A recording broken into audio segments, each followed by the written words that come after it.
Hoje eu quero falar com você um assunto lindo.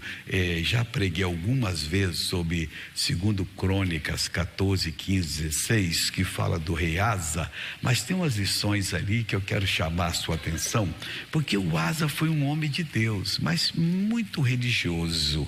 E a pessoa que é religiosa, ela não espera para Deus terminar a revelação. Ela logo toma uma posição que não é boa e depois vai ter problemas. Esse homem, quando ele entrou no reino, o reino estava de Judá, o reino estava despedaçado, as pessoas faziam o que queria, violência e não sei lá mais o que, como parece os dias de hoje. Mas aí ele ouviu Deus e resolveu tomar uma posição. Primeiro ele se engrandeceu. Quando ele viu, porque ele assumiu o reino, estava em pedaços, tudo ruim, e ele então buscou a Deus com o povo dele. Está no capítulo 14. Se eu for ler tudo, não vai dar tempo. Depois você lê esses 3 capítulos que você vai aprender muito com esse caso, e eu vou citar alguns versículos. Aí o rei Asa foi, pôs o povo para ensinar a palavra de Deus. Resultado, a palavra de Deus traz o povo na presença do Senhor Deus. O povo começa a trabalhar, larga as coisas erradas, começa a se dedicar a Deus e vai melhorando, vai melhorando, vai melhorando. O rei Asa aconteceu que quando chegou lá para o seu 8º, 10º ano, ele ficou já grande por dentro, religioso. Aí chamou o povo e disse: olha, enquanto a terra está quieta, vamos fazer muralha igual as outras nações para proteger de invasão, vamos criar um exército poderoso. O Asa, você tinha que pensar 2 vezes. Se Deus fez o que fez quando o país não tinha nada, Ele vai continuar fazendo. Você vai imitar os outros reinos para quê? Mas imitou. Aí construíram, foi a inaugurações, coisas bonitas. Mas quando ele começou assim, lá na Etiópia, que ficava 4.000 quilômetros de Judá, é mais ou menos um pouco mais ainda do que o Acre aqui para São Paulo. O rei de lá, chamado Zerá, já se levantou para vir ajudar, pegar as coisas boas que tinha, tomar, guerrear. E ele trouxe com ele 1 milhão de pessoas. Não tinha avião para carregar, não tinha caminhão para carregar, era carro de boi no máximo para os melhores ali, carro de cavalo, charrete, o resto era tudo a pé. Mas 1 milhão de soldados exige uma quantidade enorme de pessoas que trabalham atrás, que vão fazer comida, que vão comprar os alimentos, que alimento estraga. Uma caminhada, você pensa bem, a pé, do Acre até aqui, quanto tempo vai levar? E o perigo que é, passando para nações, traziam dinheiro, traziam gado para sacrificar, e até que eles chegaram. O Asa então, quando viu aquilo ali, entrou em Maressa. Disseram para ele: eu vou lá para a batalha. Chegou, ele tomou um susto e viu que não podia. Aí o que ele fez? Como ele era temente a Deus, mais religioso, que atrapalhava essa parte, e assim atrapalha conosco, nós temos que ser da palavra de Deus 100%. Se eu falar alguma coisa errada, não faça. Você tem que ter a Bíblia, olhar e sentir de Deus. E se falo certo, faça, porque é aquilo que você vai sentir de Deus, não da minha boca. Eu estou só dando o recado, mas o seu ouvido ouve da minha boca, mas o seu espírito pega do Espírito Santo que fala com você. Aí no versículo 11, capítulo 14, versículo 11, diz assim: e Asa clamou o Senhor. Quando ele viu que não tinha páreo, ele não era páreo para aquele pessoal que tinha lá 1 milhão de soldados, ele não tinha isso, tinha quando muito a metade, mas não era preparado para a guerra ainda, o negócio era rápido. Esse não, já veio decidido. Ele clamou o Senhor seu Deus e disse: Senhor, nada para ti é ajudar, quero poderoso, quero de nenhuma força. Ajuda-nos, pois, Senhor nosso Deus, porque em ti confiamos e no teu nome viemos contra essa multidão. Tu és o nosso Deus, não prevaleça contra ti o homem. O que ocorreu? Deus ajudou.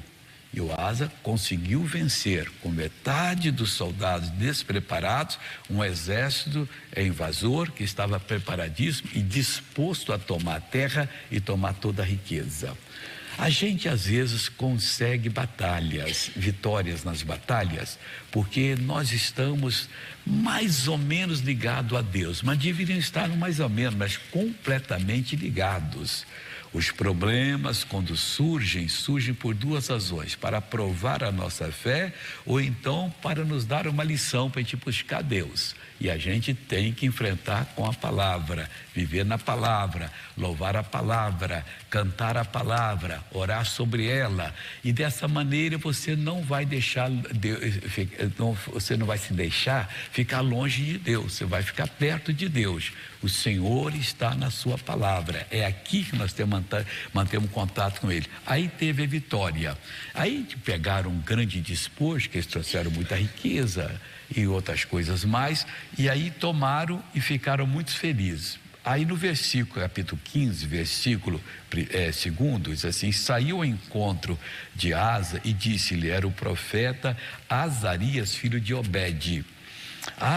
E disse assim: ouvi-me, Asa, e todo Judá e Benjamim, que era a nação toda, foi para toda a nação.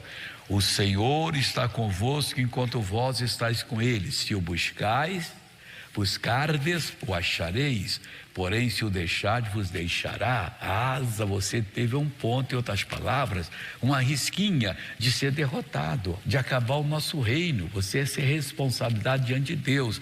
Você, a sua família iriam perecer, a nação iria perecer.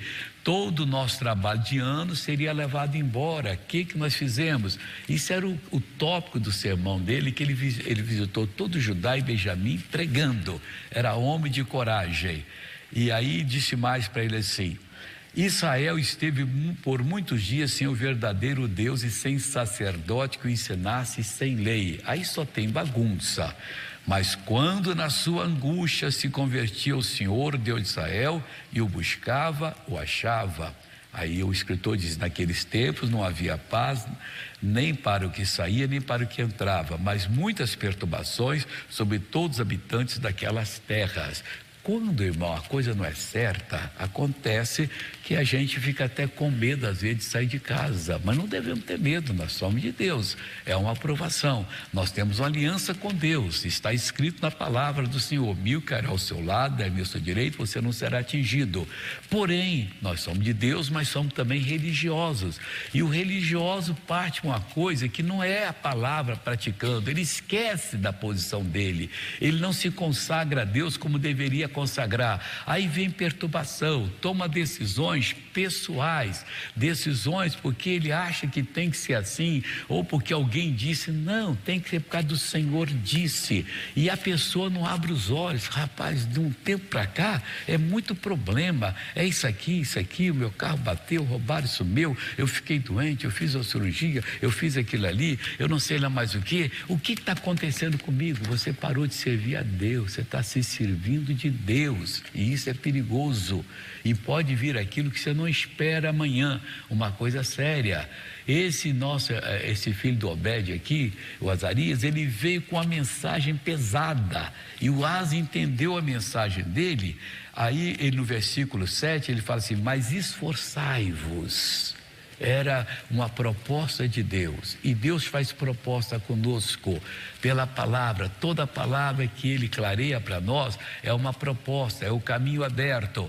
Mas esforçai-vos e não desfaleçam as vossas mãos. Isso aconteceu com eles e tem acontecido conosco. Não são mais aquelas pessoas consagradas, aquelas pessoas que já buscaram a Deus, que já andaram com Deus, que viram Deus. Não, a gente começa a ser religioso, aí pensamos no nosso futuro. Eu tenho que fazer meu pé de meia. Que pé de meia? Você já está com o pé na cova para fazer o pé de meia? Você tem que aprender que Deus cuida de você, e se Ele quer que você prospere, Ele vai dar prosperidade. Longe dele você não vai sentir nada, perto de Deus você sente. Onde está errado, o pregador prega, você lê a Bíblia, você é repreendido pela palavra. Deus, eu te quero. Nós temos que acordar com fome de Deus, passar o dia com fome de Deus e dormir com fome de Deus e orando, porque os problemas estão vindo. O Asa não entendeu, mas aqui ele diz: esforçai-vos, não desfaleça a vossa mão, porque a vossa obra tem uma recompensa. O 8 diz: ouvindo, pois, Asa essas palavras, a profecia do profeta, filho de Obed, esforçou-se e tirou as abominações de toda a terra de Judá. Aí ele fez o que era certo. Temos também esses ímpios. Não, chegamos em casa, quase vai ser assim. Mas daqui uns dias, as pessoas começam a falar uma coisa, nós cedemos. E também, na parte de contato com Deus, nós já temos cedido. Aí que nós cedemos naquilo que é na nossa afirmação. Nós estamos enfraquecendo e vamos perder batalhas, mas não acordamos para isso. Mas aqui o religioso entrou. E ele só falou, o profeta, isso: mas esforçai-vos e não desfaleçam as vossas mãos, porque a vossa obra tem uma recompensa. Eles fizeram mais do que isso. O Asa então reuniu todo mundo, falou, e entraram numa aliança, num concerto que Deus não propôs a eles, concerto religioso. E no versículo 12: e entraram no concerto e buscaram o Senhor, Deus de seus pais, com todo o seu coração e com toda a sua alma. Isso é verdade. E de que todo aquele, isso aqui Deus não pediu, isso aqui o religioso põe e depois paga o preço, em todo aquele, inclusive ele, que não buscasse ao Senhor Deus de Israel, morresse. Deus não falou nada disso. Você inventou isso. O Asa, você inventou por quê? Anos depois, isso aqui era o 36º ano do reinado dele. No 42º aconteceu que ele morreu. Por quê? Ficou com uma doença dos pés. E ele buscou a Deus? Não buscou. Ele buscou os médicos. Ele estava preso pela palavra dele que Deus não deu. Que todo aquele que não buscasse a Deus morresse. Onde Deus falou isso. E ele então, a fé dele saiu da palavra viva para um resquício da palavra, um azinho da palavra. Mas não é isso que Deus quer. Deus quer que nós façamos aliança sem sermos estúpidos de propor a morte. Ele que sabe o dia que vai nos chamar. Todo aquele, não tinha um, e fizeram aliança, deram as mãos, oraram e concordaram. Aí foi uma coisa toda bonitinha. O versículo 14 diz assim: e juraram ao Senhor em alta voz, com júbilo, com trombetas e com buzinas. E o povo que não entende nada, e todo Judá se alegrou deste juramento, para com todo o seu coração, porque com todo o seu coração juraram, e com toda a sua vontade o buscaram, e o acharam, e o Senhor lhes deu repouso ao redor. Mas o Asa depois perdeu a vida, porque deixou se levar para essa coisa. Irmão, vamos acordar. Deus não está pedindo voto estúpido de você, não. Não, eu vou pegar minha casa, vender, vou dar tudo para a igreja. Deus não está falando isso, não. Claro que isso ajudaria, mas a ajuda tem que vir de Deus. E quando ele toca numa pessoa, ele sabe que está falando, mas não é a sua mente que vai se oferecer a ensinar a Deus o que ele tem que fazer.